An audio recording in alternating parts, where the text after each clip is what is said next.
Hi friend, स्वागत है आपका आपके अपने यूट्यूब चैनल सक्सेस मंत्रा ऑफिशियल में। आज हम लोग बात करेंगे नए चैप्टर के बारे में। ठीक है, पिछले वीडियो में हमने त्रिकोणमिति का सारा कवर कर दिया था। ठीक है, अब यहाँ पे आज हम नए चैप्टर का शुरुआत करने जा रहे हैं जिसका नाम है समांतर श्रेणी यानी कि एपी। देखिएगा, अभी हम लोग पढ़ेंगे समांतर श्रेणी यानी एपी। ठीक, अब समांतर श्रेणी में होता क्या है? समांतर श्रेणी में एक सीक्वेंस होता है। क्या होता है? एक सीक्वेंस होता है जिसका डिफरेंस जो है कांस्टेंट होता है। समांतर श्रेणी में एक सीक्वेंस होता है जिसका डिफरेंस क्या होता है? कांस्टेंट होता है।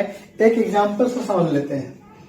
यहां लिखा है 2, 4, 6, 8, 10। ठीक है, यहाँ 2, 4, 6, 8 और 10 दिया हुआ है जो कि एक क्रम में है। क्या है? एक क्रम में है, एक सीक्वेंस में है। ठीक, अब यहां हम देख लेते हैं कि 2 और 4 का डिफरेंस कितना है? 2 है। 4 और 6 का डिफरेंस कितना है? 2 है। 6 और 8 का डिफरेंस 2 और 8 और 10 का डिफरेंस कितना है? 2 है। यानी कहने का मतलब है कि 2 और 4 में 2 का अंतर है, 4 और 6 में 2 का अंतर है, 6 और 8 में 2 का अंतर है, 8 और 10 में कितना का अंतर है? 2 का अंतर है। अंतर तो सब में है। अंतर क्या है? सभी में है, लेकिन जो अंतर है वो कांस्टेंट है, एक अंतर है, समान अंतर है। ठीक है, तो जब भी किसी सीक्वेंस में समान अंतर का बात किया जाए तो हम समझ लेते हैं कि वो सीक्वेंस एपी में है। वो सीक्वेंस किस में है? एपी में है। ठीक है, जैसे कि अगर आप इसका नाम ही देखते हैं समांतर श्रेणी, तो समांतर का मतलब क्या? समान। क्या हो गया? समान। और अंतर का मतलब यहां हो गया, इसका मतलब हो गया समांतर का मतलब हो गया समान, और क्या हो गया? अंतर। जिस सीक्वेंस में अंतर समान हो वही क्या कहलाएगा? समांतर श्रेणी। देखिए, अब आपके घर में एक सीढ़ी लगा होगा, छत तक जाती होगी। ठीक है, और सीढ़ी जो होगा आपके घर में एक सीक्वेंस में होगा, यानी कि सबका जो पैर रखने वाला होता है सब एक साइज में होगा। सब क्या होगा? एक साइज में होगा, कोई ऊपर नीचे नहीं होता है। सीढ़ी ऐसे ही होता है, आप चढ़ते हैं, सबका साइज क्या होता है? सेम होता है। ठीक, और जब सबका साइज सेम हो, सबका अंतर सेम हो, वही क्या कहलाएगा? एपी कहलाएगा। ठीक है, अब हम देख लेते हैं, एक दो एग्जांपल देखते हैं। यहां हमारा 1, 2, 3, 4, 5 आगे कहीं तक जा सकता है। सबका अंतर कितना है? 1 और 2 में 1 का अंतर है, 2 और 3 में 1 का अंतर है, 3 और 4 में 1 का अंतर है, 4 और 5 में 1 का अंतर है। सब में अंतर क्या है? सेम है। और जब सब में अंतर समान रहे तो हमारा क्या है? एपी में है। ठीक है, अब देखिए 2 हो गया, 4 हो गया, 6 हो गया, 8 हो गया, 10 हो गया, 12 हो गया। सब में अंतर कितना है? 2 का। सब में सेम अंतर है, क्या हो जाएगा? एपी में है। देख लेते हैं, 3 है, 6 है, 9 है, 12 है, 15 है, 18 है, क्या है? एपी में है। ठीक है, अब यहां कोई नया संख्या लिख लेते हैं। 1 हो गया, 3 हो गया, 7 हो गया, 8 हो गया, 12 हो गया। अब इसको ये वाला एपी में है या नहीं है? तो एपी में है या नहीं है देखने के लिए हम एक बार अंतर देख लेते हैं। 1 और 3 का अंतर कितना है? 2 है। 3 और 7 का अंतर कितना है? 4 है। 7 और 8 का अंतर कितना है?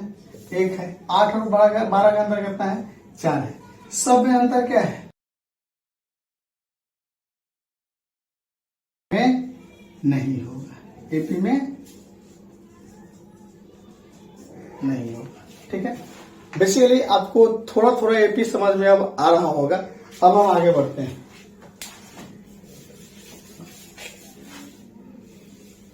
देखिएगा, यहां एपी दिया हुआ है 2, 4, 6, 8, 10 आगे दिया। यहां मान लीजिए 84 है। ठीक, अब यहां जो हमारा एपी दिया हुआ है, जो सबसे पहले दिया हुआ है, इसे कहते हैं प्रथम पद। इसे क्या कहते हैं? प्रथम पद, जिसे हम A1 से डिनोट करते हैं। ए वाला 4 जो दिया हुआ है ये द्वितीय पद है, तृतीय पद है, चतुर्थ पद है, फिफ्थ पद है, पांचवा पद है, पहला पद, दूसरा पद, तीसरा पद, चौथा पद, पांचवा पद, ऐसे ही आगे बढ़ते रहेगा। ठीक है, इसे हम A1 कह दिए, इसे A2, इसे A3, इसे क्या कहेंगे A4, इसे क्या कहेंगे A5, और जो सबसे अंतिम में दिया हुआ है इसे हम AN कहते हैं। AN का मतलब अंतिम पद, AN का मतलब अंतिम पद।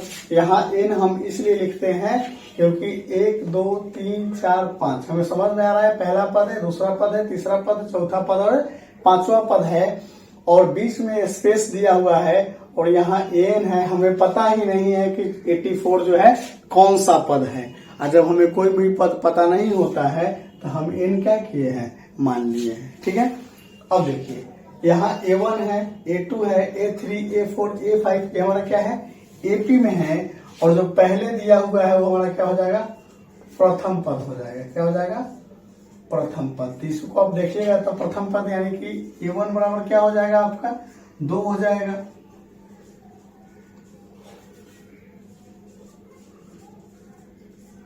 दूसरा पद यानी कि A2 बराबर क्या हो जाएगा आपका, A2 बराबर 4 हो जाएगा। तीसरा पद आपका हो जाएगा A3 बराबर 6 हो जाएगा।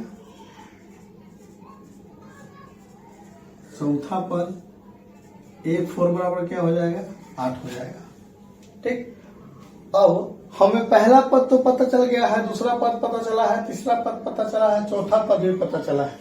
ठीक, हम ऐसे तो आपको बता दिए हैं कि एपी में कैसे पहचानते हैं। ठीक, लेकिन कहने का मतलब है जब डिफरेंस क्या हो, सेम हो, जब डिफरेंस क्या हो, सेम हो, तभी एपी में होगा। तो डिफरेंस कैसे निकालेंगे, इसी डिफरेंस को हम कहते हैं सार्वंतर। क्या कहते हैं, सार्वंतर। डी से डिनोट किया जाता है, और सार्वंतर बराबर होता है दूसरा पद माइनस पहला पद। ठीक है, यानी A2 minus A1, A2 minus A1, आगे वाला पद में से पीछे वाला पद घटा देते हैं, और जो आता है वही हमारा क्या होता है, सार्वंतर होता है। आगे वाला पद में से पीछे वाला पद क्या करते हैं, घटा देते हैं, और जो आता है वही हमारा क्या होता है, सार्वंतर होता है। ठीक है, जो सबसे पहले दिया रहेगा वो प्रथम पद हो जाएगा। ठीक है, उसके बाद सार्वंतर निकालना होगा तो हम आगे वाला पद में से पीछे वाला पद क्या करेंगे, घटा लेंगे। ठीक है, अब देखिए अगर मान लीजिए कि अब आपको एपी चेक करना है तो कोई जरूरी नहीं है कि आप पहला पद ले लें, आप 1 2 3 4 पद निकाल के देख लीजिएगा कि सबका डिफरेंस सेम है कि नहीं सेम है। ठीक है, आप डी कहीं से भी निकाल सकते हैं, आप चाहें तो यहां से भी डी निकाल लीजिए, चाहे तो यहां से भी डी निकाल लीजिए। ठीक है, जैसे मान लीजिए ये आपका A5 है, ये कितना है A5 है, और ये कितना है A4 है, तो A5 में से भी A4 घटा दीजिएगा तो आपका क्या आ जाएगा, डी आ जाएगा। यानी कहने का मतलब हम पूरे सीक्वेंस में से कहीं से भी चाहे तो डी निकाल सकते हैं।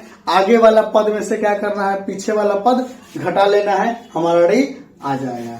ठीक है, अब देखिएगा कोई एपी है यहाँ पे 3 6 9 12 15 18 ऐसे एपी दिया हुआ। तो हमने आपको बताया पहला पद को क्या कहते हैं, ए कहते हैं A1, यानी कि ए बराबर कितना हो जाएगा 3 हो जाएगा। डी कैसे निकालेंगे, डी निकालेंगे A2 माइनस A1, डी निकाल लेते हैं A2 माइनस A1। A2 कितना है हमारा, A2 6 है, A1 कितना है हमारा 3 है, डी कितना आ गया 3 आ गया। एक बार और यहाँ पे देख लेते हैं, 9 में से 6 घटाएंगे 3 आएगा, 12 में से 9 घटाएंगे 3 आएगा, 15 में से 12 घटाएंगे 3 आएगा। सबका डिफरेंस कितना आ रहा है, सेम आ रहा है। तो हम कह सकते हैं कि हमारा पद क्या जो सीक्वेंस दिया हुआ किसमें दिया हुआ है, एपी में दिया हुआ है। ठीक है, अब देखिए हमें एपी का कोई सा भी पद निकालना हो, जैसे मान लीजिए आपसे कोई कहता है कि आप 31वां पद निकाल दीजिए, कोई कहता है 32वां पद निकाल दीजिए, कोई कहता है कि 25वां पद निकाल दीजिए, तो कोई सा भी पद निकालना हो तो कैसे निकालिएगा, देखिएगा ध्यान से। यहाँ पहला पद दिया हुआ है 3 है, पहला पद क्या दिया हुआ है 3 है। ठीक है, और हमको दूसरा पद निकालना होता है तो हम पहला पद में क्या करते हैं, पहला पद में डी जोड़ देते हैं। पहला पद में क्या करते हैं, डी जोड़ देते हैं, यानी पहला पद हमारा 3 है और डी कितना है 3 है, दूसरा पद कितना आ गया 6 आ गया, दूसरा पद कितना आ गया 6 आ गया। और हमको अगर तीसरा पद निकालना होगा तो हम दूसरा पद में क्या करते हैं डी जोड़ देते हैं, यानी कि A2 प्लस क्या हो जाएगा हमारा डी, A2 हमारा कितना आ गया 6 और डी कितना आ गया 3, तीसरा पद क्या आ जाएगा 4 आ जाएगा 9 आ जाएगा, सॉरी तीसरा पद कितना आ गया 9 आ गया। अब सुनिए आपको क्या पता चला, आपको यही पता चला है कि इस वाले पद में जो हमारा पद होगा उसमें अगर डी जोड़ते हैं तो आगे वाला पद आ जाना है, फिर इसमें अगर डी जोड़ते हैं तो आगे वाला पद आ जाना है, फिर इसमें अगर डी जोड़ते हैं तो आगे वाला पद आ जा रहा है। सभी में अगर हम डी जोड़ते जाएंगे तो हमारा आगे वाला पद क्या हो जाएगा आते जाएगा। ठीक है, तो हम करते क्या है कि यहाँ पे इससे थोड़ा सा हम हिंट्स लेते हैं। यहाँ पे देखिए A2 बराबर क्या है 3 प्लस डी, यानी कि 3 हमारा क्या है पहला पद है, A प्लस क्या है डी। अगर A2 को हम देखेंगे तो क्या है A प्लस डी, और पहला पद को देखिए पहला पद कितना दिया हुआ है 3 दिया हुआ है, यानी पहला पद है तो उसमें डी हमारा क्या है 0 है, पहला पद है तो डी क्या है 0 है, दूसरा पद है तो डी क्या है एगो है, पहला पद है डी 0, दूसरा पद है डी क्या है एगो है। अब देखिएगा पहला पद में डी नहीं है, दूसरा पद दूसरा तो डी कितना 1, पद दूसरा डी कितना 1, पहला पद है डी 0, दूसरा पद है पद 2 है तो डी का एगो है एगो। यानी अगर हम चाहें तो थोड़ा सा इसमें दिमाग लगाइएगा, A3 बराबर A प्लस कितना 2D, A4 बराबर A प्लस 3D, A5 बराबर A प्लस 4D। यानी हम यहाँ क्या देख रहे हैं जौन सा पद होगा, यहाँ हम यही देख रहे हैं कि पद चाहे जो भी हो डी एगो कम होगा, डी क्या होगा एगो कम होगा। यानी कहने का मतलब कि A4 है तो डी क्या गो है 3 गो है, A5 है डी क्या गो है 5 गो है, A3 है डी क्या गो है 2 गो है। अब देखिए इस तरह से अगर कोई आपसे कहता है कि A25 निकालिए, क्या निकालना है A25 तक क्या करेंगे A plus 24D, A plus 24D। अगर कोई आपसे कहता है कि 31वां पद निकालिए, यानी कि A31 निकालिए तो क्या कर देंगे A plus 30D, A plus 30D। 24वां पद निकालिए तो A प्लस 23D। कोई सा भी पद कह रहा है तो आपको केवल A पता होना चाहिए और D पता होना चाहिए। जौन सा पद आपसे कहता है उसका D 1 कम कर दीजिए। ठीक है, जैसे मान लीजिए आपसे कहता है कि 50वां पद निकालिए, ठीक है, तो क्या हो जाएगा A प्लस 49D। अगर आपसे कहता है कि 22वां पद निकालिए A22 तो A प्लस 21D नहीं हो जाएगा। हाँ, अब आपसे कोई कहता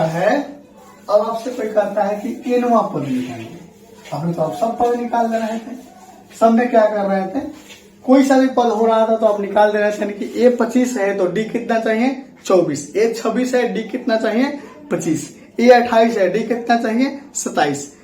ठीक है, जो सा भी पद होगा D एगो कम होगा, इस बात को आपको याद रखना है।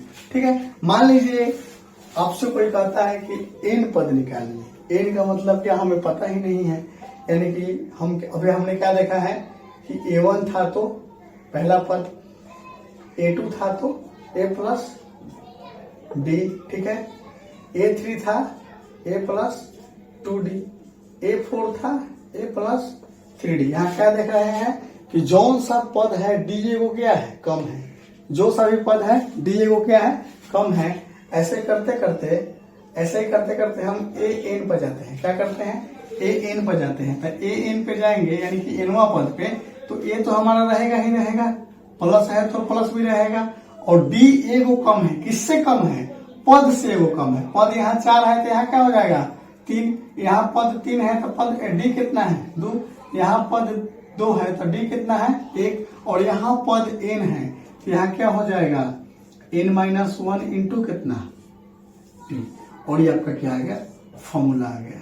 ठीक है, अब N बराबर हो जाएगा हमारा अंतिम पद, क्या हो जाएगा N बराबर क्या हो जाएगा अंतिम पद, A बराबर हो जाएगा प्रथम पद, A बराबर प्रथम पद, N बराबर पदों की संख्या। एन बराबर क्या हो जाएगा, पदों की संख्या, ठीक है। और डी क्या हो जाएगा हमारा, डी हो जाएगा सारवंतर, ठीक है। डी क्या हो जाएगा, सारवंतर हो जाएगा, ठीक है। यह हमारा फॉर्मूला आ गया। आप एपी का 5.1 और 5.2 में जो भी फॉर्मूला यूज होगा केवल यही होगा, दूसरा कोई फॉर्मूला नहीं है जो 5.2 में होने वाला है, ठीक है। अब देखिए कहीं कहीं एन को ही टीएन भी लिखा करते हैं, ठीक है। कहीं कहीं एन को ही टीएन लिख दिया जाता है और इसी को कहीं कहीं एल भी लिखते हैं। तो एन दिया रहे, टीएन दिया रहे और एल दिया रहे, तो तीनों क्या है, अंतिम पद ही है, तीनों क्या है, अंतिम पद है, ठीक है। इस वीडियो का अगला पार्ट हम लेके आएंगे जिसमें आपको एपी के सम के बारे में बताएंगे। अगर आपको ये वीडियो अच्छी लगी है तो आप वीडियो को लाइक करें, चैनल को सब्सक्राइब करें तथा जल्दी से जल्दी 1000 सब्सक्राइबर पुराने में हमारा सहयोग करें। धन्यवाद।